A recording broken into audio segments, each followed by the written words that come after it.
കൊച്ചിയിൽ നിന്നുള്ള ചില മനോഹരമായ ദൃശ്യങ്ങൾ പങ്കുവയ്ക്കുകയാണ്. മഴയിൽ കുളിച്ചു നിൽക്കുന്ന പെരിയാറിൻ്റെ ഭംഗി പകർത്തിയത് 24-ന്റെ ക്യാമറമാൻ സച്ചിൻ ചന്ദ്ര.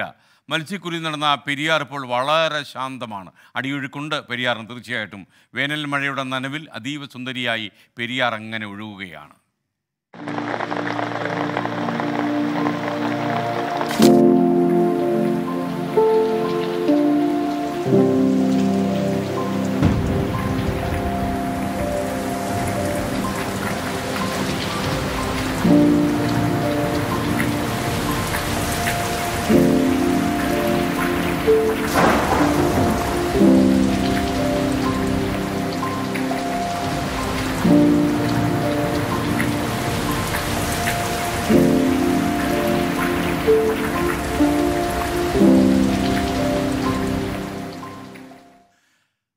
മനോഹരമായ ഈ ദൃശ്യങ്ങൾ നമുക്ക് സമ്മാനിച്ചത് Sachin Chandra, 24 cameraman. Thank you Sachin Chandra.